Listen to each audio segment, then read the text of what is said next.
네, 오늘 거룩한 빛 운정교회 와서 여러 성도님들을 뵙게 되어서 저도 너무 기쁘고 또 영광입니다. 여기 지금 많은 부모님들이 계신 것 같은데요. 부모 역할 하시기 어떠세요? 많이 힘드실 때가 있으시죠? 정말 무슨 이야기를 하기 전에 여러 부모님들 노고가 너무 많으시다고 말씀드리고 싶습니다. 옆에 부모님들 한번 쳐다보시고 정말 노고가 많아요. 한번 서로 위로해 주시기 바랍니다. 네, 아무리 위로받아도 지나치지 않은 분들이 부모님들이 아닌가 생각합니다. 저도 상담을 아주 오래 했습니다. 상담을 하다 보니까 부모님들도 많이 오셔서 나는 내 자녀 때문에 너무 힘들다 하는 분들도 상담을 하시고요. 또 어른이지만 내가 어려서부터 자녀로서 내 부모 때문에 너무 힘들었다. 그런 문제를 가지고 상담 요청하시는 분들도 많이 있습니다. 그런 분들을 만나 뵈다 보니까 제 결론은 그렇습니다. 한 사람에게 있어서 그 사람의 부모는 정말 그 영향력이 크다고 말하기에는 거의 절대적이더라 라고 말씀드리고 싶습니다.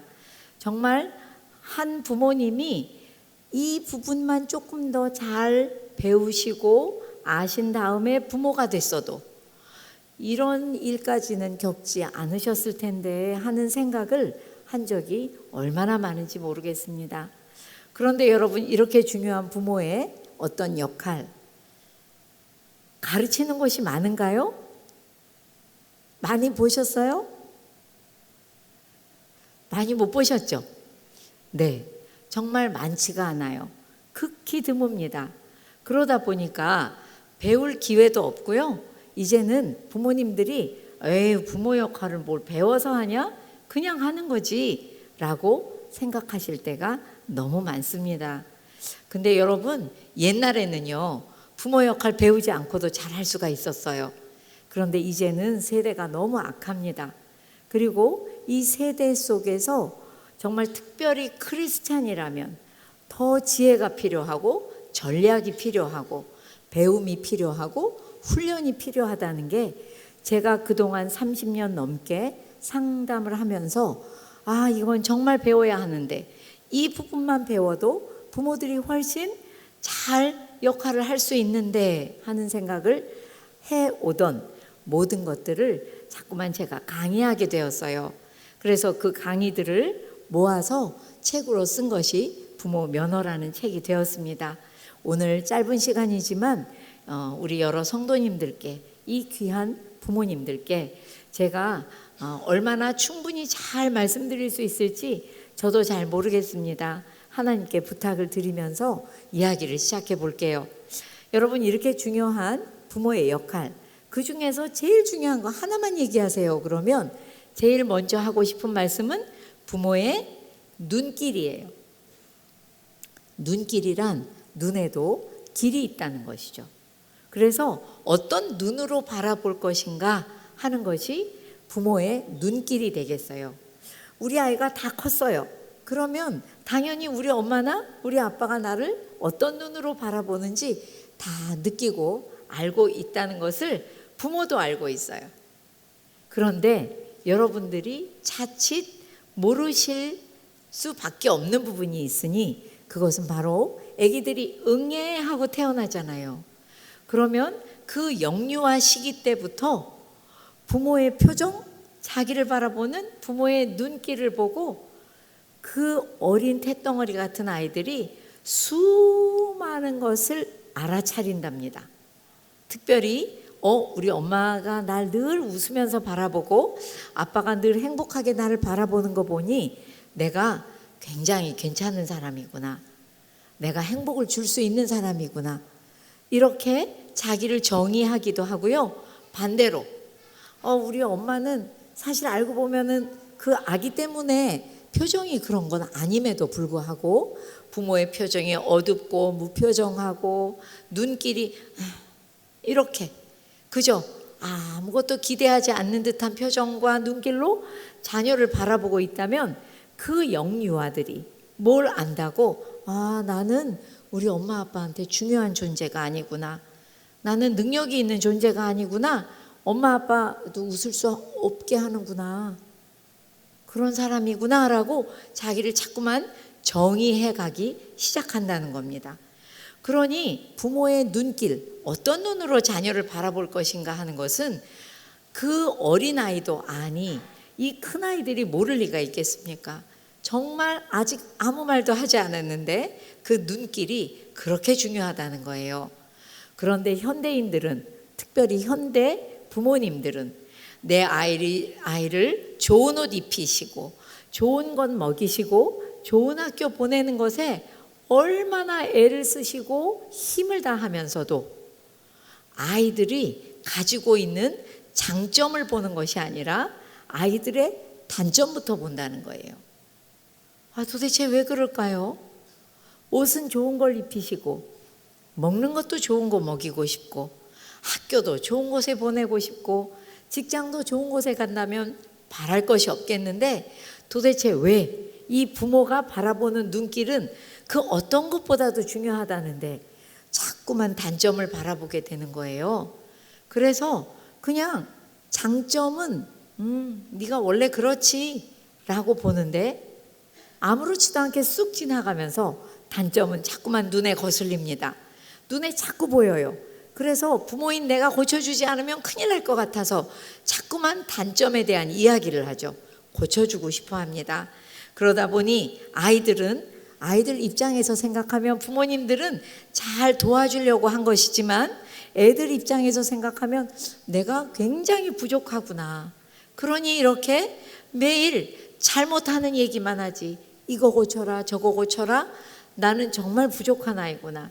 내가 정말 교회 가면 보배같이 귀하다고 가르쳐 주셨지만 집에 와서 부모님들의 얘기나 눈길을 보면 난 정말 부족함이 너무나도 많은 아이구나. 뭐가 잘못된 아이구나 라고 생각하게 된다는 거예요. 그런데 여러분, 하나님이 뭐라고 하셨어요? 우리 아이들을 만드시고 나서 내가 너 참 보기에 심히 좋구나 그러셨잖아요. 그죠? 네, 하나님은 보기에 심히 좋으시대요, 우리 아이들을.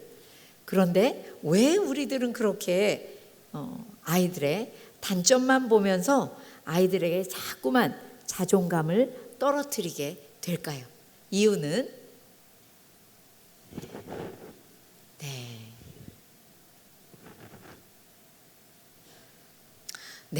여기 보시면요, 커다란 원은 부모의 역할이에요. 그런데 그 부모의 역할은 아기가 태어나면 양육자의 역할도 있고 아이들을 잘 길러놓으면 고민이 생길 때 그들을 들어줄 귀도 있는 상담자 역할도 해야 되고 그들의 힘이 필요할 때 응원해 줄 수 있는 코치의 역할도 필요하고 무엇보다 영적인 리더의 역할을 해 주셔야 돼요. 그 모든 게 부모의 역할이에요. 그것 중에 하나가 바로 학부모 역할이에요.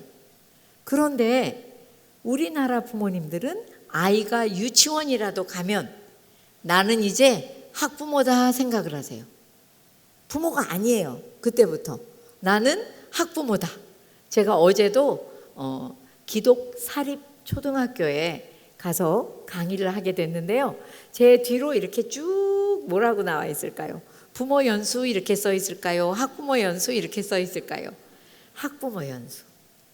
근데 여러분, 우리가 학부모의 역할은 그 많은 부모의 역할 중에 하나예요. 그리고 잠깐 아이가 공부하는 동안 아이를 도와주는 역할입니다. 그런데 어떻게 된 게 대한민국의 많은 부모님들이 나는 학부모야 라고 생각을 하고 나니까 학부모라고 생각하는 게 잘못된 건 아닌데요, 어떤 일이 벌어지냐 하면 내가 부모다라고 생각하실 때는 그저 그 아이가 나에게 찾아온 것도 고맙고 그저 나를 부모로 좋아하는 것도 고맙고 그 아이가 걸음걸이 시작하는 것도 감동스럽고 학교에 가는 것도 감동스러워요. 그런데 그 아이에게 내가 학부모다라고 생각하면 어떨까요? 감사 대신 감시를 하게 되죠. 공부 잘하고 있어? 오늘도 딴짓 하는 거 아니야? 핸드폰만 보고 있지? 그리고 질책하게 되죠. 엄마 아빠 번 돈 너 다 갖다 주고 너를 그렇게 키우는데 이게 뭐니? 넌 이거밖에 못해? 질책이 끊임이 없어요. 내가 부모라고 생각할 때의 자세와 학부모라고 생각할 때의 자세가 너무 다르면서 아이들에게 잘 키우고 싶었던 내 마음과는 다르게 좋지 않은 영향력을 계속 주는 그런 상황이 되더라는 거죠. 여러분, 그래서 우리는 부모입니다. 우리 다 같이 크게 한번 외쳐볼까요? 나는 부모입니다. 시작. 나는 부모입니다. 아멘. 정말 부모예요. 학부모는 내가 학부모 역할을 잘하기 위해서라도 나는 부모라고 생각하고 그 수많은 부모의 역할을 균형감 있게 잘 해야겠다고 생각할 때 학부모 역할도 잘할 수 있다고 말씀드리고 싶습니다. 제가 조금 있다가 학부모 역할을 어떻게 해야 되는지도 말씀드릴게요. 여러분, 우리들은 학부모다 생각하다 보니까 나중에 아이들이 다 커도 무슨 생각을 하고 있냐면 내 아이를 성공시켜야 되는 사람이다, 나는. 이렇게 생각하세요. 근데 우리는요, 조금 있다가 더 자세히 말씀드리겠지만 아이들을 성공시켜야 되는 사람이 아니라 내 아이의 영혼을 얻어야 되는 사람들이에요. 그래서 하나님은 도대체 내가 부모인데 이 부모들을 향하여 무엇을 기대하시고 뭐 하는 사람이라고 생각하시는지 우리가 한번 살펴보고자 합니다. 감사합니다. 네, 부모를 바라보시는 하나님의 눈길이 필요해요. 알기를 원하세요. 하나님께서 우리를 바라보실 때 어떤 눈길로 바라보시는지, 도대체 부모한테 원하는 것이 무엇인지, 기대하시는 게 무엇인지 아까 읽으신 여기에 다 나와 있습니다. 아까 읽으신 창세기 18장 19절은요 아브라함을 선택한 이유를 이야기하시는 그런 구절이에요. 내가 아브라함을 선택한 것은 자식과 자식의 또 그 자손, 후손을 이야기하는 거예요. 그러니까 여기 계신 분들 중에서 내 자녀 말고 자녀가 낳은 또 그 후손이 있으시죠? 손자도 있으시고 손녀도 있으실 텐데 그런 자손, 후손까지도 잘 가르치라는 거예요. 어떻게?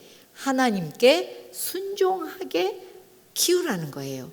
옳고, 하나님이 보시기에 옳고 바른 일을 하도록 가르치라고 나는 너를 선택했다고 이야기하세요. 이거는 아브라함을 선택하신 이유도 되지만 한 사람의 부모를 부모 되게 하신 이유를 써놓으신 거예요. 그래서 이 말씀을 다시 요약하면 이겁니다. 네, 부모를 하나님께서 뭐 하는 사람이라고 생각하시냐면요, 하나님을 가르치고 하나님을 전하고 보여주는 사람이라고 확실하게 성경 말씀에 써놓으신 거예요. 왜 우리가 하나님을 가르치고 하나님을 보여주고 전해야 될까요? 교회에 보내놓으면 목사님께서, 전도사님께서, 우리 훌륭한 다음 세대를 가르치는 교사 선생님들께서 가르쳐주면 되는데 왜 부모가 하나님을 가르쳐주고 전하고 보여줘야 될까요? 이유는 아이들의 참부모는 하나님이셔요. 내 자녀가 아무리 컸어도 그들의 참부모는 누구요? 하나님이세요. 그래서 아이들도 하나님 아버지 이렇게 부르잖아요. 그죠? 그 아이들의 참부모는 하나님이시고요. 그러면 내가 그 아이를 낳았는데 우리는 뭘까요? 우리는 하나님의 자녀를 잠시 맡아 키우고 있는, 정확하게 말하면 양부모요, 위탁부모입니다. 이것을 꼭 깨달으시고 두렵게 여기시기를 바라요. 우리는 잠시 맡아 키우는데 하나님의 자녀예요. 걔네들이. 나도 하나님의 자녀이지만 내 자녀도 하나님의 자녀입니다. 그래서 나는 위탁부모요, 양부모예요. 그러니 이 양부모가 그 아이를 위탁하신, 잠깐 맡기신 분의 뜻을 모르고 뜻을 아이에게 전해주지 않고 보여주지 않는다면 이거는 어마어마한 실수요. 어마어마한 직무유기입니다. 그래서 여러분들 머릿속 생각에 내가 돈을 많이 벌어서 애를 열심히 가르쳐야 되는데 내가 우리 아이가 해달라는 거를 좀 힘있게 밀어줘야 되는데 내가 그러지 못해서 너무 안타깝다라고만 생각하시고 부끄럽다라고 생각하시는 분이 계시다면 이제는 내가 하나님을 내 자녀에게 가르쳐주고 보여주고 전해주지 못한 것이 정말 부끄러운 일이구나. 이것은 너무 큰 잘못이구나 라고 깨달으셔야 한다고 꼭 말씀드리고 싶어요. 여러분, 그래서 정말 저희들은 어떻게 보면 부모들은 선교사적인 사명을 띠고 이 땅에 태어나 부모가 됐다고 저는 생각합니다. 선교사님들이 얼마나 많은 준비를 하고 선교지로 떠납니까? 그 백성들을 사랑하는 마음만으로는 떠나실 수가 없어요. 그들의 언어도 배우셔야죠. 그들을 어떤 환경에서 자랐는지 그것도 배우시고 다 준비해서 가는 것처럼 우리 부모들도 내 자녀와 말하는 법도 배우셔야 되고요. 그들의 마음을 헤아릴 수 있는 방법도 배우셔야 되고요. 정말 배울 것이 많습니다. 그래서 부모도 배워야 된다고 꼭 저는 말씀드리고 싶어요. 그래서 도대체 뭘 배워야 돼요? 왜 배워야 됩니까? 물으신다면 자, 보세요. 부모는 첫 번째 가정의 리더이자 자녀의 리더이기 때문에 배우셔야 돼요. 여러분, 리더는 막 저기 있는 훌륭한 사람이 리더가 아니에요. 예를 들어서 링컨 대통령은 나의 리더가 될 수는 없어요. 나의 위인은 될 수 있을지 몰라도 리더라는 것은 나보다 몇 발짝 앞서가시면서 내가 따라갈 때 그 사는 모습을 볼 수 있는 만큼 떨어져 있는 그런 사람이 나의 리더가 될 수 있는 거예요. 여러분들 아침부터 저녁까지 맨날 부모의 삶을 자녀한테 보여주고 계시죠? 그죠? 그래서 여러분은 리더가 될 수밖에 없어요. 여러분들이 산 대로 아이들은 따라가면서 삽니다. 아무리 나 리더 안 할래요 라고 생각하셔도 아이들이 부모를 보고 계속 배워요. 부모님이 이렇게 해라 라고 말씀하신 대로 아이들이 배우는 게 아니고요. 부모님들이 걸어가는 뒷모습을 보고 그 뒷모습을 따라가면서 배우게 되는데 전문가들은 이야기합니다. 95%를 배운대요. 그러니 진짜 엄청난 역할을 하는 리더가 부모라고 할 수 있겠어요. 이 리더들이 뭘 배워야 되냐면 아까 잠깐 나왔던 것처럼 하나님의 관점을 회복해야 돼요. 하나님의 관점은 뭐예요? 나는 양부모로서 위탁부모로서 하나님을 전해주고 보여주고 그렇게 해야 되는 사람이고 내 자녀는 어떤 사람이냐 하면 그냥 아무 의미도 없이 태어난 아이가 아니라 하나님께서 그 아이들을 사명자로 태어나게 했다는 것을 꼭 기억하셔서 내 자녀를 보는 하나님의 관점은 사명자를 보시는 관점이구나. 저희 아이들은요, 그렇게 따지면 저희 부모들도 사명자이죠. 근데 저희 자녀들은 아무 의미 없이 이 땅에 태어난 아이가 아무도 없습니다. 예레미야 1장 5절에서도 보면 예레미야에게 이야기하세요. 나는 네가 태 속에서 지어지기도 전에 너를 선택했어. 그리고 이 땅에 태어나기도 전에 거룩하게 구별했다. 이유는 네가 이 땅에 태어났을 때 이러이러한 일에 너를 세우려고 내가 그렇게 선택하고 구별했어. 이렇게 말씀하시거든요. 예레미야에게만 하신 말씀 아닙니다. 우리 자녀들에게 다 해당하는 말씀이에요. 우리 아이들이 사명자입니다. 그런데 이 사명자를 바라보며 부모님들이 내가 이 아이를 잠깐 맡은 청지기이니 정말 하나님의 말씀을 잘 가르쳐주고 하나님을 보여줘야겠는데 실력이 없으면 안 되겠어요. 어떤 실력이요? 하나님의 말씀에 대한 실력이 저는 가장 중요하다고 생각해요. 목사님의 주일 강단에서 주시는 말씀도 잘 들으시고 그것을 또 묵상하셔야 되죠. 그냥 싹 잊어버리면 안 되시잖아요. 집에 돌아가셔서 저 같은 경우에는 월요일 날은 다른 말씀을 묵상하지 않아요. 주일날 주신 목사님의 말씀을, 목사님이 꼭꼭 씹어주신 그 말씀을 저는 월요일 날 다시 또 씹어요. 그러면서 정말 나에게 주신 말씀으로 받아들이게 되죠. 그런 것들에 필요한 것이 바로 말씀 묵상이에요. 그냥 성경을 읽는 것에는 특별한 기술이 필요 없는데 말씀 묵상에는 정말 훈련이 돼야 돼요. 근데 제가 요즘 부모님들을 훈련시키면서 느끼는 게 있는데요. 말씀 묵상을 다 안다고 생각하시는데 훈련을 시켜드려 보면 잘 모르세요. 잘 안 하세요. 훈련이 돼서 매일 아침 눈을 딱 뜨면 아침밥 먹어야지 하는 것처럼 말씀을 드셔야 되는데 그 훈련이 안 돼 있으세요. 그래서 제 책 부모 면허의 맨 마지막 장 6장에 보면은요, 부모들은 어떻게 말씀을 묵상할 것인지, 또 내 자녀는 태어나서부터 연령별로 어떻게 말씀 묵상을 가르쳐 주고 그 아이가 은혜 받은 것을 부모와 어떻게 나누고 그것을 어떻게 가정 예배로 세울 수 있는지를 써놓았어요. 꼭 읽어보시고 정말 이 중요한 영적인 실력을 꼭 갖추시기를 바랍니다. 정말 여러분, 제가 지금 생각해 보면은요, 하나님의 말씀을 묵상하는 일을 제가 예수님 믿은 지 이제 만 41년이 돼서 42년이 되어 가고 있어요. 그런데 그 시간 동안에 하나님의 말씀에 묵상을 할 때마다 저와 저의 자녀들에게 주신 축복은 정말 이루 헤아릴 수가 없습니다. 세상의 모든 것은 놓치셔도 말씀 묵상의 은혜는 놓치시지 않으시기를 간절히 부탁드려요. 제가 나이 자랑을 안 할 수가 없는데요. 이제 몇 년 조금만 더 있으면 70입니다. 그러니 오래 살았죠? 제가 나이 자랑을 꼭 해요. 왜 그럴까요? 오래 살아보니 정말 중요한 것이 하나 있으니 하나만 꼽아라.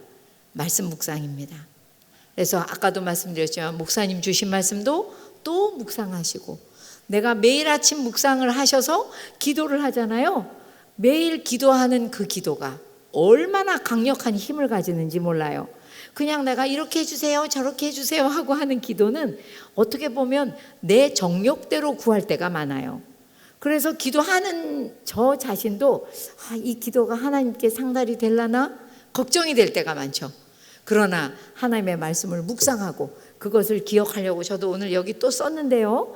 늙어서 기억이 안 나면 중요한 말씀 묵상의 제목을 여기다 적어서 볼펜으로 흔들 때마다 보이잖아요. 그렇게 정말 말씀을 꼭 기억하려고 몸부림치는 그 노력, 정말 부모라면 제일 먼저 갖추셔야 할 자격이요 면허입니다. 그래서 꼭 하시기 바라고요. 제가 그래서 오늘 소개해드리기가 너무 시간이 짧잖아요. 그러니 책 6장을 보시고 또는 유튜브에 있는 제 강의도 보시면 되겠습니다. 오죽하면요, 저희 아이들은요, 언어 영역 공부를 해본 적이 없어요. 언어 영역 공부 안 해도 너무 잘했어요. 왜 그랬을까요? 어려서부터 성경을 읽고 어디서 문단을 나눠야 되겠다.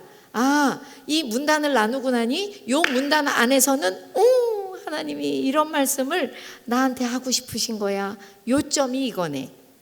그거를 아기 때부터 여태까지 하고 있으니 어떻게 그 문해력이라는 것이 취득이 안 되겠습니까? 요새 애들이요, 글을 읽어도 못 알아들어요.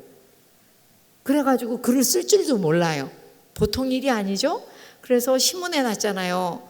문해력이라는 것을 초등학교 1학년부터 다시 가르칠 거예요. 엄청 그 시간이 늘어났어요.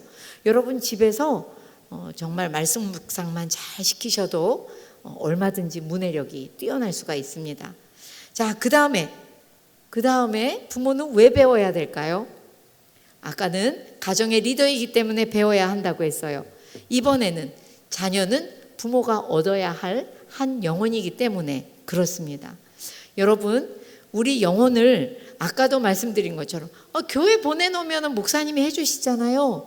전도사님이 해주시는데 왜 제가 제 자녀의 영혼을 얻어야 될까요? 라고 생각하신다면 제가 설명해 드릴게요.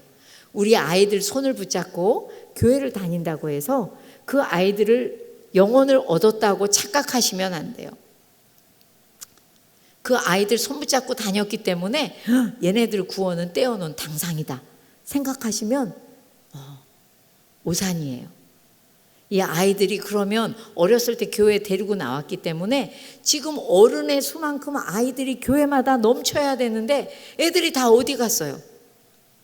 없어요. 우리 거룩한 빛 운정교회는 너무 정말 귀하고 좋은 교회라 아이들도 많을 것 같아요. 제가 안 여쭤봤지만 그러시다고 하시잖아요. 제가 맞았죠. 딱 들어왔는데 느꼈어요. 귀한 교회다. 너무 좋은 교회다. 그래서 아이들이 많이 있으시겠지만 보통 교회 가면요 애들이 없어요. 애들을 교회 데리고 왔다고 해서 그들의 영혼을 얻은 게 아니기 때문에 그렇습니다. 너 성경 읽어 교회 가 그랬더니 그 영혼을 하나님을 잘 믿는 영혼으로 얻어지냐? 그렇지가 않아요. 그러면 어떻게 해야 그들의 영혼을 얻을 수 있을까요?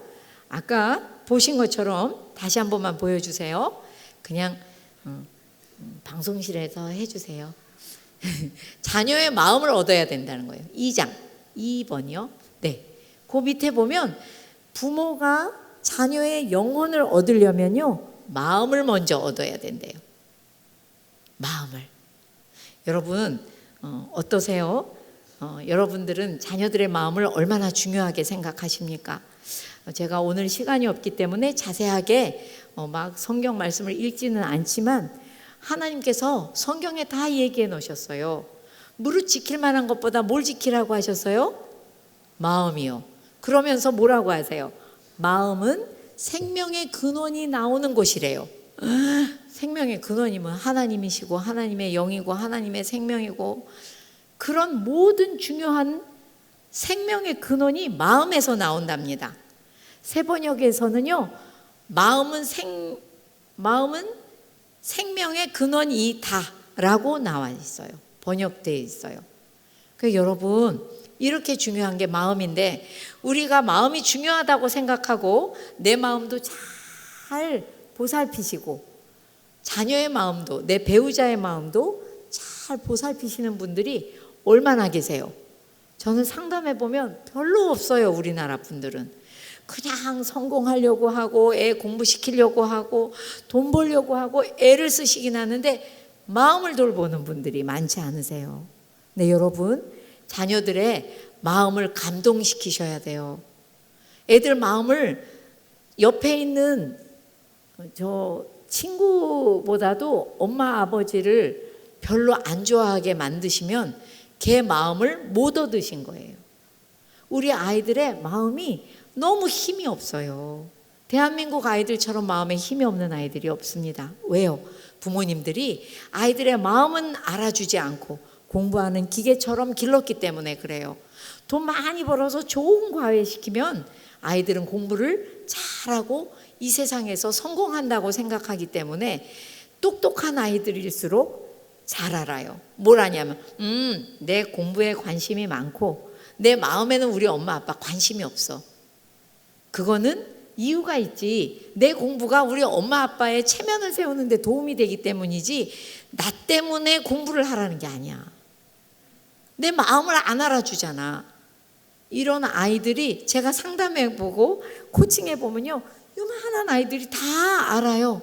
우리 엄마 아빠는요 공부 열심히 하라는 거 다 엄마 아빠 위해서 하는 말이에요. 그래서 그래도 너를 위해서 하는 말이겠지. 그럼 저를 정말 좋아하면 제 마음을 알아야 되는데 저희 엄마 아빠는요 제 마음을 몰라요. 그래서 정말 시간이 너무 짧아서 이 얘기를 할까 말까 생각했는데요.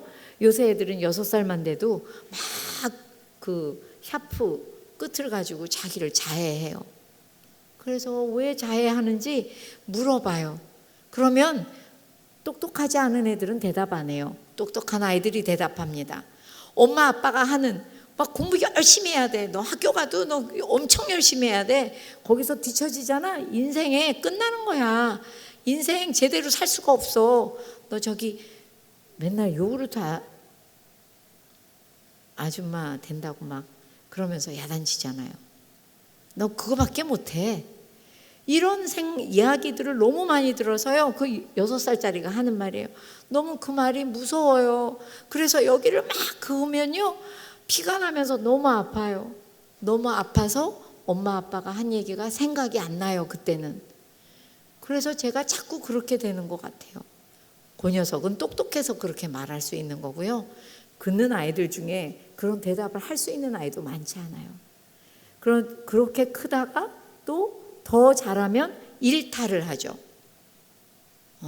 봐서는 안 되는 것들을 보고 해서는 안 되는 일들을 하고, 대학교에 가가지고 이제 임신을 하게 되고, 그런 아이들이 정말 너무나도 많은 게 현실이에요. 여러분들은 여러분의 자녀들만 키우시잖아요. 그리고 서로 어려운 일이 있으면 쉬쉬하다 보니까 서로 모르실 때가 많아요. 근데 정말 대한민국에 아이들이 부모들이 마음을 알아주지 않다 보니까 정말 어려움이 많아요. 그리고 무엇보다도 부모와 관계가 안 좋아요. 그러니 관계가 안 좋으니까 부모를 배우고 싶어 하지 않아요. 근데 여러분, 부모와 자녀가 관계가 좋잖아요. 그 부모를 정말 배우기를 원해요. 엄마가 하는 거 나도 하고 싶고, 아빠가 하시는 거 나도 배우고 싶어요. 그래서 정말 아이들의 마음을 얻어야 됩니다. 마음을 얻어야 그 다음에 거기에 좋은 옥토밭이 돼서 하나님의 말씀을 심어도 심겨지는 거예요. 그렇기 때문에 아이들의 영혼을 얻으려면 그 마음을 먼저 얻어야 되고요. 마음을 얻기 위해서는 소통 기술을 습득하셔야 돼요. 저한테 많은 분들이 이렇게 여쭤봅니다. 선생님, 제 애는 왜 이래요? 애가요, 너무 열정이 없어요. 그러다 보니까 애가 게을러요. 선생님, 걔 왜 그래요? 또 어떤 분들, 얘 왜 이렇게 화가 많아요? 그런데 제 대답은 한 가지예요. 저도 대답하면서 저도 부모기 때문에 마음이 괴롭습니다. 어떻게 대답할 수밖에 없냐 하면요, 저희들이 부모들이 자녀들한테 면허도 없이 배운 적도 없이 막 말을 한 결과, 그 수많은 말을 들은 차곡차곡 쌓인 다음에 그 결과물이 지금의 내 아이예요.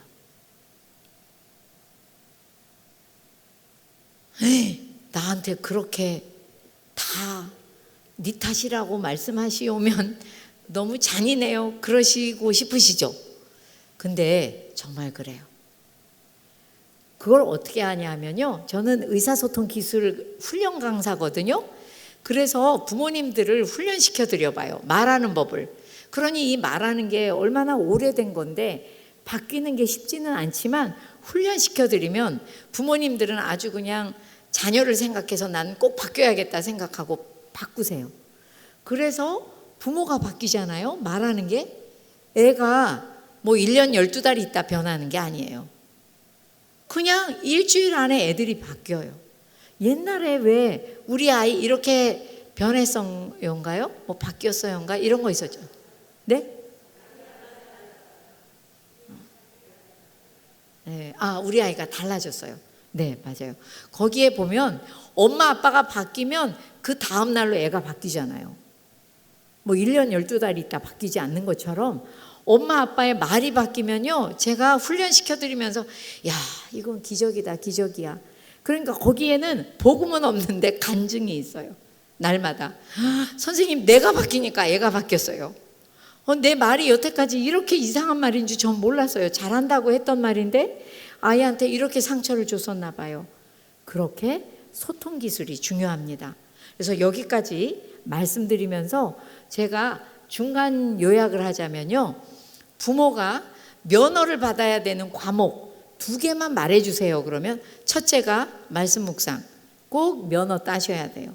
배우셔야 되고 훈련되셔서 자녀도 가르치셔서 같이 가정예배 세워 가셔야 돼요. 막 성경 읽고 기도하고 딱 끝나는 가정예배보다 일주일 동안 말씀 묵상을 하고 은혜되는 거 한 가지만 잠깐 나누는데도 그 가정예배가 얼마나 뜨거운지 그렇게 사시는 가정들이 정말 그 간증을 하실 때 제 마음이 너무 뜨겁습니다. 여러분도 꼭 부모 면허 중에 말씀 묵상의 면허 따시기 바라고요. 두 번째가 뭐냐 하면 바로 전문적인 의사소통 기술을 배우셔야 된다는 거예요. 그러면 도대체 어떻게 말을 하라는 거예요? 라고 물으신다면 시간이 많지는 않으니까 한두 개만 말씀해 드려 볼게요. 여기 전문적인 의사소통 기술에서는요, 저는 PET라고 Parent Effectiveness Training이라는 아주 전문적인 의사소통 기술이에요. 이 의사소통 기술에서는 뭐라고 말하냐면요, 아이들이 힘들 때는, 그러니까 내 배우자도 해당이 돼요. 나 말고 상대방이 자녀이거나 배우자이거나 간에 상대방이 힘들 때 나는 들을 차례래요. 뭐라고요? 상대방이 힘들 때는 나는 들을 차례래요. 그리고 내가 힘들면 말할 차례래요. 근데 우리 그런 거 알고 말했어요? 그런 적 없잖아요. 그런데 말하는 것도 너 전달로 하면 안 되고 나 전달로 해야 된다는 게 있고요. 그거는 너무 조금 설명하기가 시간이 걸리기 때문에 책 5장에 보시면 자세하게 써놨어요. 그런데 아이가 힘들 때 또는 내 배우자, 내 상대방이 힘들 때는 들을 차례가 어떤 거냐 하면요, 그거는 설명해 드릴게요. 들을 때 우리는 귀로 듣는다고 생각하잖아요. 그죠? 애가 얘기하면 이렇게 듣잖아요. 그럴 때 조금 고개도 많이 끄덕여주고 아 그랬어, 이런 자세가 필요하다는 거예요. 그런데 그거보다 더 적극적인 경청이 있대요. 그게 뭐냐 하면 아이의 마음을 읽어주는 거래요. 아이의 마음을 읽어주는 말을 하래. 아까는 경청이라더니 또 말을 하라네. 이런 거예요. 예를 들어 보면 여러분이 빨리 알아들으실 거예요. 아이가 바깥에서 막 싸우고 온 얘기를 해요. 엄마, 걔하고 나하고 막 싸웠는데 난 정말 너무 억울해. 내가 잘못한 거 없는데 걔가 먼저 나를 막 때렸어. 이렇게 얘기해요. 근데 엄마가 잘 들어요. 그런데 그럴 때 이렇게 듣는 분들도 많아.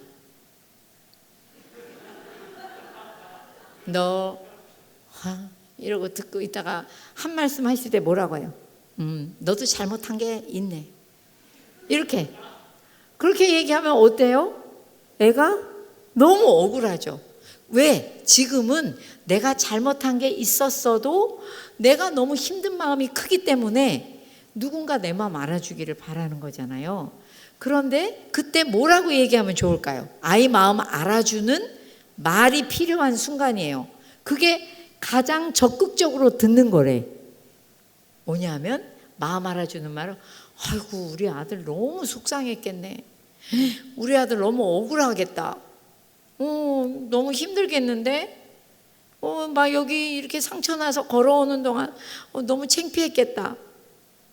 그런 것이 마음 알아주는 말이고 그것이야말로 적극적 경청이래요.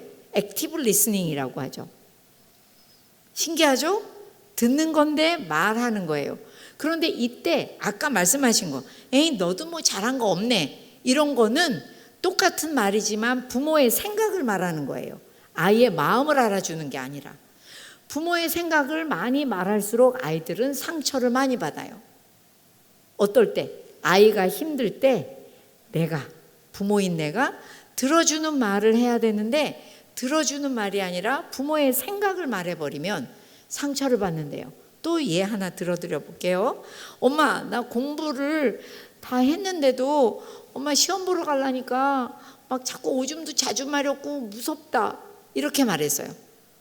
그랬더니 엄마가 평소 같으면 뭐라고 얘기하겠어요? 그러니까 내가 공부 많이 하라고 했지. 공부 많이 해봐. 오줌도 안 마려워. 너 벌써 공부에 양이 택도 없으니까. 너 어제도 막 이거 했잖아.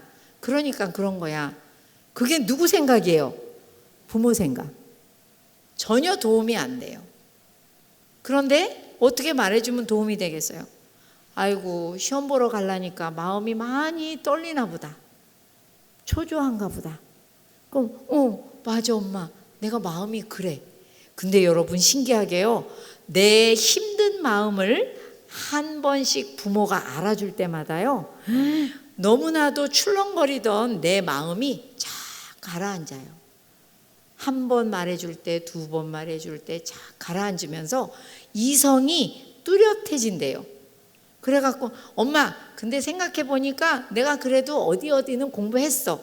가서 잘 볼 거야. 떨지 않고. 이 대답이 실제로 훈련을 하다 보면 나온다고요, 여러분. 너무 신기하죠?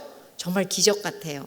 그 어떤 아이들은 또 이래요. 엄마, 나 요새 학교 가면 애들이 자꾸만 수군거려. 뒤에서 나에 대해서 막 얘기하는데 내 귀에 들리게 말해요. 난 너무 그 말이 듣기 싫어. 어떨 때는 내가 하지도 않은 말을 해. 이런 일이 얼마나 많은지, 이런 예를 제가 어느 교회 가서 들었더니요, 저기 여학생이 하나 앉아있다가 엄마 따라온 여학생이 있다가 그런 얘기 한다고 막 고개를 끄덕여요. 그러니까 막 아이들이 뒷담화라고 하죠. 막 그런 얘기를 너무 많이 해요. 그럴 때 애들의 마음에 힘이 없죠. 그때 부모들은 그 마음을 알아줘야 돼요. 야, 너 학교 가기 싫어서 그런 말 하는 거지? 아, 그냥 신경 쓰지 마. 막 이런 얘기 하셔요. 근데 그건 부모의 생각. 어떻게 말해주면 좋겠어요? 우리 딸 학교 갈 때마다 너무 신경 쓰이겠다. 어떨 때는 학교 가기 싫기도 하겠네. 그게 마음 알아주는 거예요. 근데 마음 알아줬다가 진짜 학교 안 갈까 봐 절대 그런 말 안 하시잖아요. 그죠? 근데 두려워하지 마시고 마음을 알아주면 알아줄수록 그 아이들은 마음이, 감정이 가라앉으면서 이성이 들어와서 자기가 문제를 해결할 수 있는 해결책을 제시하는 아이들로 바뀌게 됩니다.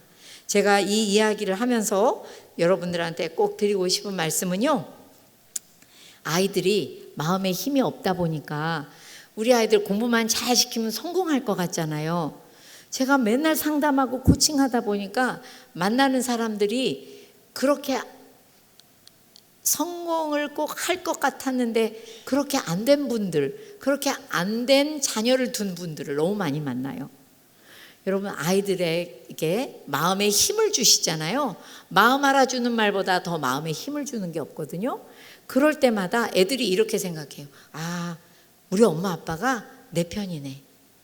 난 나 혼자 우리 엄마 아빠가 맨날 내 반대편에 서서 나한테 막 야단만 치는 줄 알았는데 엄마 아빠가 내 편인데 내 마음 알아주는 거 봐. 아무도 내 마음 안 알아주는데 우리 엄마 아빠는 내 마음을 알아주는구나. 내 편이 있어. 애들이 정말 힘있게 걸어가요.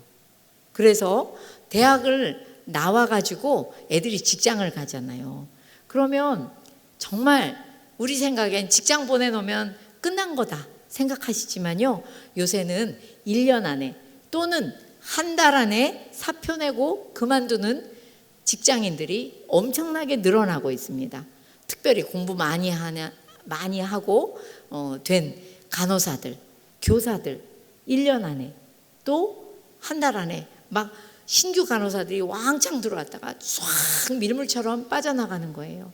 썰물처럼 빠져나가는 거예요. 왜 그럴까요? 마음에 힘이 없어서요. 나는 우리 엄마가 공부하라 그래서 죽도록 공부를 했는데 직장에 가면 그래도 내가 인정받겠지? 간호사라고? 그리고 일도 열심히 하면 칭찬받겠지? 와, 사랑받겠지? 그러고 갔어요. 근데 여러분, 직장이 그런 곳이에요? 아니죠. 있는 거 다 내놔. 그런 곳이 직장이죠. 왜? 돈 줬으니까. 그러면서 야단 맞죠. 인정 못 받죠. 정말 거기야말로 단점만 지적해 주는 곳이죠. 그러다 보니까 더 이상 나는 이런 곳에 못 있겠다. 사랑받을 줄 알고 인정받을 줄 알았는데 안 되겠어요. 그래서 싹 그만두는 사람이 너무 많아서 제가 신규 간호사 교육, 신규 교사 교육 이런 걸 하러 다니게 되었어요. 여러분, 정말 그것을 누가 했어야 돼요? 부모가요. 부모가 집에서 하셔야 돼요. 양육도 위탁 양육, 교육도 위탁 교육. 그래가지고 다 남들이 기르고 남들이 가르치게 만드시면 좋은 영향력을 끼칠 수가 없어요. 부모님들이 아이들 어렸을 때 충분히 마음을 알아주시는 대화를 많이 하신다면 아이들은 정말 너무 잘 자랄 수밖에 없습니다. 자, 3번 한번 열어봐 주세요.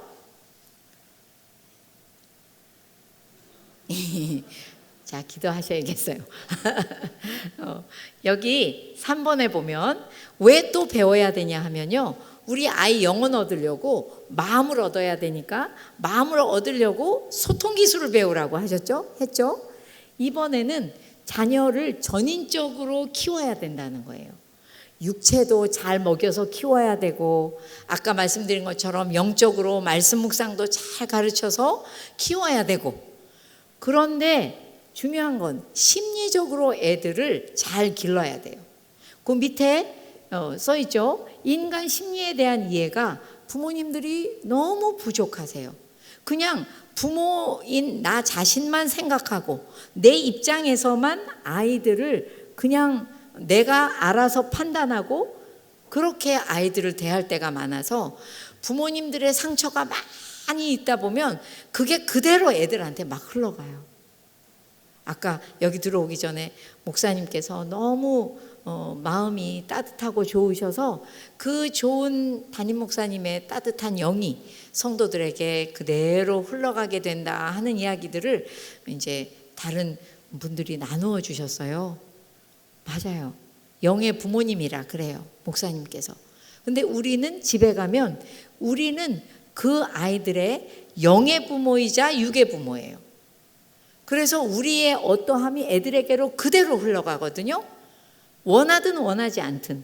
근데 우리가 사랑만 보내고 싶은데요, 부모의 상처와 약함이 그 아이에게로 흘러가는 사랑의 관 사이에 콕 박혀가지고 부모의 상처가 같이 흘러가요. 그래서 저는 부모님들이요, 많은 건 공부할 필요는 없지만 제 책의 3장에 써 있어요. 부모님들도 약간의 기본적인 인간의 발달 단계는 이해하셔야 되고요, 심리 발달이 어떻게 되는지는 아셔야지 돼요. 그래서 내 아이가 지금 이렇게 클 때로구나 알고 아이를 대하면 훨씬 쉬우세요. 그리고 아이들이 부모와의 관계가 좋아야 마음이 건강하게 자라는 것을 꼭 기억하시기 바랍니다. 마지막 4번 한번 열어봐 주세요. 네, 자녀가 사명자의 길을 가도록 도와줘야 돼요. 어떻게 도와줘야 되냐면요, 우리 부모님들은 제가 알아요. 교회 오시면 기도를 많이 하시고 말씀을 열심히 들으시는데 집에 돌아가서 아이를 보면 얘를 세상에서 어떻게 성공시킬까, 그거 생각 엄청 하시죠. 그런데 하나님이 그 생각은 더 많이 하세요. 내 아이를 이 땅에 사명자로 내보내신 것 자체가 하나님은 이 땅에 그 아이들을 그 사명으로 성공시키기를 원하세요. 그래서 아이들이 자기가 잘하는 것, 아이들이 자기가 좋아하는 것, 아이들이 자기가 잘하고 싶어 하는 것, 아직은 잘 못하는데 잘하고 싶어 하는 것, 이런 것들을 부모가 잘 하도록 도와주잖아요. 옆에서 너는 그런 걸 좋아하는구나, 그런 걸 잘하는구나, 잘하고 싶어 하는구나, 이런 장점을 보고 칭찬해 주실 때마다 애들은 신이 나서 걸어가는데 바로 사명의 길로 가게 되어 있어요. 하나님은 우리 아이들한테 잘하는 걸 통해서 사명을 이루게 만드세요. 성공하게 만드세요. 근데 부모님들이 다 어떻게 하세요? 야, 요새는 그거 직업 별로 미래가 없대. 그건 하지도 마. 저거 해. 다 저거 하잖아. 너도 저거 해야 돼. 여러분 생각해 보세요. 다 그거를 하는데 필요한 사람 몇 명 안 돼요. 다 죽도록 달려갔지만 거기 3명 들어가면 문 딱 닫히는 거예요. 나머지 애들은 다 실패자예요. 그렇게 키우면 온 세상에 애들이 발붙일 곳이 없어요. 그렇기 때문에 우리 아이들에게 주신, 하나님이 주신 은사, 다른 말로 말하면 장점, 잠재 능력을 여러분들이 봐주셔야 돼요. 우리 아들은 이거 참 좋아하는구나. 아이고, 이걸 통해서 우리 아들 큰일 하겠다. 이런 이야기들을 듣고 자란 아이들은 그 일을 통해서 사명의 길을 갑니다. 다시 한번 4번만 열어봐 주세요. 여기 써 있는 게 사명의 발견은 어떻게 하는 거냐면요, 부모의 욕구가 아닌 자녀의 열정과 관심으로 사명을 발견할 수 있대요. 그 밑에 자기 주도적 학습은 좀 이따 설명해 드릴게요. 자, 부모의 욕구를 너무 많이 가지고 계세요, 부모님들이. 그래서 아이는 아직 그거에 대한 관심도 없는데 아직 어린애한테 맨날 대학 얘기를 하시잖아요. 애가 그게 너무 멀어서 하나도 실감이 안 돼요. 실감이 안 되니 왜 내가 공부해야 되는지 모르죠. 그래서 부모의 욕구가 막 앞질러 갈수록 자녀들의 열정과 관심이 계속 떨어져요. 왜? 엄마가 앞서가시고 아빠가 앞서가니까요, 내가 말한 거, 내가 좋아하는 건 하지 말래. 그러니까 열정이 떨어지죠. 관심이 떨어져요. 그런데 여러분, 이런 책이 있어요. 그릿이라는 책이 있어요. Grit. 그릿, 끈기라는 말이 될 수 있어요. 우리나라 말로 끈기. 근데 이 그릿이라는 책을 엔젤라 더크워스라는 분이 썼는데요, 성공 심리학에 대한 책이에요. 이분이 얼마나 이 책을 잘 썼는지 정말 이 책 때문에 상도 엄청 많이 받으셨거든요, 이분이. 그런데 이 엔젤라 더크워스가 정말 많은 연구를 해보니까요, 사람이 성공을 하려면 딱 한 가지가 필요한데 뭐게요? 그릿이잖아요, 제목이. 끈기더래요. 끈기가 있어야 성공을 하더래요. 재능도 필요 없고 이 IQ도 필요 없고 환경도 필요 없고 아무리 그런 게 많아도 그릿이 없는 애들은 끝내 성공을 못 하더래요. 끈기가 있어야 성공한다는 이 한마디를 위해서 얼마나 많은 연구를 했는지 몰라요. 그런데 여러분, 애들이, 어른도 마찬가지죠. 관심이 없는 일에 끈기를 가질 수 있을까요? 열정이 없는데 끈기가 생기겠냐고요. 아이들의 열정이 있어야, 아이들의 관심이 있어야 끝끝내 안 돼도 해보고 싶어 하는 끈기가 나온다는 거죠. 그래서 아이들의 열정이, 아이들의 관심이 어디 있는지 크리스찬 부모님들은 잘 관찰해야만 할 의무가 있으십니다. 또 하나, 용감한 육아라는 책이 있어요. 이 책을 쓴 에스더 워지츠키라는 사람은 미국의 실리콘밸리에서 정말 거부들이 돈을 싸들고 와서 내 아이는 어떻게 키워야 되냐고 물어보고 있어요. 근데 이분이 얘기하는 건 그거예요. 부모들이 아이에게 꼭 필요한 부모가 되려면 아이를 향한 신뢰와 존중이 있어야만 한다. 아이에 대한 신뢰가 없고 존중이 없으면 꼭 필요한 부모가 아니에요, 당신은. 이렇게 이야기하고 있어요. 그래서 내 아이가 잘 안 될 거라고만 자꾸 생각하시면 여러분들이 기도하면서 영적으로 회개하시고 싸우셔야 돼요. 영적 전쟁을 하셔야 돼요. 왜 하나님의 자녀고 그 아이들에게 열정과 관심을 통해서 사명을 이루게 하셨는데 내 눈에는 왜 애가 한심하게만 보이고 맨날 걱정스러워만 보일까요? 그거는 내가 하나님과 영적인 전쟁을 해서 내 아이에게 그렇게 부정적인 사단이 보는 눈처럼 그렇게 보지 않게, 그렇게 부모가 살아야만 한다는 거죠. 그래서 이 에스더 워지츠키는 이렇게 말해요. 부모가 자녀를 하나님께 맡기고 신뢰하고 또 무엇보다도 존중하다 보면 원래 되어야만 하는 바로 그 사람이 되어 있다는 거예요. 내 자녀가. 하나님이 그 아이를 키워서 원래 되어야만 하는 바로 그 모습이 되게 돼 있다는 거예요. 그러니 이 얘기의 결론은 뭐예요? 부모인 나한테 아이를 향한 신뢰가 없고 아이를 향한 존중이 없고 아이를 사명자로 하나님이 키우실 거라는 믿음이 없으면 그거는 내가 잘못된 거지 아이가 잘못된 게 아닙니다. 나를 들고 하나님 앞에 씨름하셔야지 돼요. 그래서 자기 주도적 학습이라는 게 아까 있었는데 여기 이제 손자들을 키우시거나 어린 자녀를 키우시는 분들께 꼭 하고 싶은 이야기예요. 우리나라 아이들 너무 사교육을 많이 합니다. 무조건 하지 말라는 말은 아니에요. 저는 하다 보니까 정말 공교육에 최대한 공교육을 잘 받을 수 있도록 잠을 푹 재워서 아침에 학교 갈 땐 신나서 갈 수 있도록, 그리고 학교 갔다 와서도 너무 피곤할 때는 잠시 쉬고 공부할 수 있도록, 그리고 맛난 걸 먹으면서 막 집에 왔을 때 너무 행복해서 그 다음에 숙제 하나를 해도 정신 바짝 차려서 할 수 있게 그렇게만 했어요. 그랬더니 정말 아이들이 거의 사교육을 안 하고 키웠어요. 물론 아이들이 원하는 사교육을 하게 해줘야죠. 활용해야 돼요. 그런데 공교육을 잘 배울 수 있도록 가르쳐야 됩니다. 애들이요, 공교육에 가서 다 자요. 다 흘려들어요. 왜요? 이따 학교 끝나고 또 학원 가서 또 들을 거거든요. 그러니까 흘려듣기 대마왕이 됐어요. 우리나라 애들 리스닝이 너무 안 좋아요. 대학에 갔더니 대학 간 다음에 가외하는 아이들이 자꾸만 늘어나고 있어요. 왜? 흘려듣는 게 버릇이 돼서요. 학교 앞에 이렇게 앉아있으면, 강의실에 앉아있으면 그냥 또 흘려듣는 거예요. 부모님들이 노후 자금도 하나도 없도록 애들을 막 사교육을 시키는 거. 애들은 애들대로 리스닝이 안 좋고요. 자기가 주도적으로 공부하는 게 뭔지도 몰라요. 그래서 이것에 대해서 제 대신 아주 칼같이 말씀하신 분이 있어요. 누구냐 하면 여러분들 아세요? 허준이 교수라고요. 수학계의 노벨상이라고 하는 필즈상을 받으신 분이 우리나라 분이잖아요. 허준이 교수님. 근데 이분이요, 중학교 때 너무 책을 읽고 싶고 책을 쓰고 싶어서 아버지한테 얘기했대요. 저 학교 그만 다닐래요.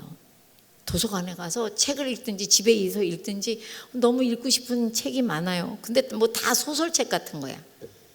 그런데 아버지가 이렇게 생각했대요. 그래, 너는 수학을 풀 때도 항상 독창적으로 푸는 거 보니까 네 인생도 독창적으로 살고 싶은가 보다. 한번 해봐라. 그래서 이분이 중학교 때 학교를 안 갔어요. 그래가지고 엄청난 양의 책을 읽고 썼어요. 또 쓰는 책도 많아요. 소설책. 그러고 났더니 이제 슬슬 수학이 풀고 싶어. 그래갖고 학교도 안 가면서 또 수학을 풀었어요. 그때 이거는 대학을 가야 되겠다 생각해서 검정고시를 치르고 대학을 갔는데, 허준이 교수님은 서울대학 수학과를 가셨죠. 물론 다 서울대학 수학과를 가야 되는 건 아니에요. 저희 집 아이들도 서울대학을 나오진 않았어요. 근데 정말 자랑스러운 딸들이에요. 정말 잘 자랐어요. 왜요? 말씀이 그들을 키웠고요. 말씀 묵상에서 말씀이 그들을 키웠어요.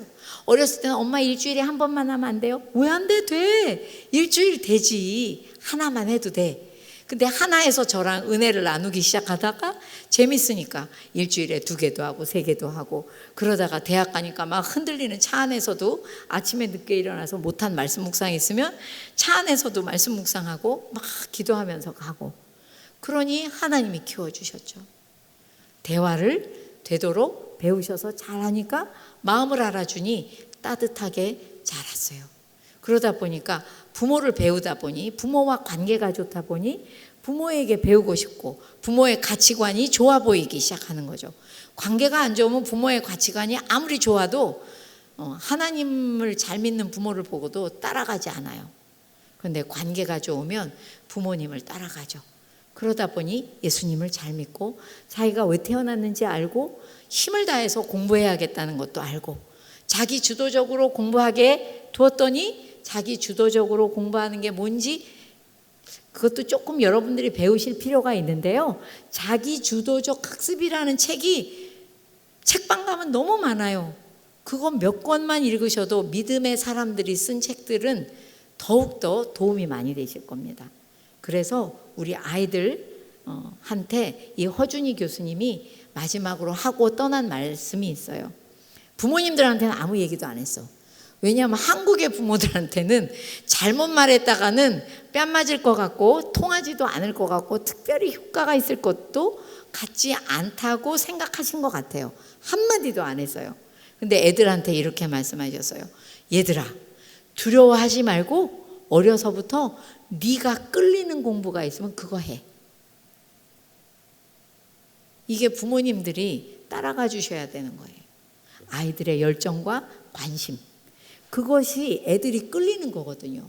끌리는 것에 아이들이 끌려갈 수 있도록 공부할 수 있도록 하라는 게 허준희 교수님의 이야기예요.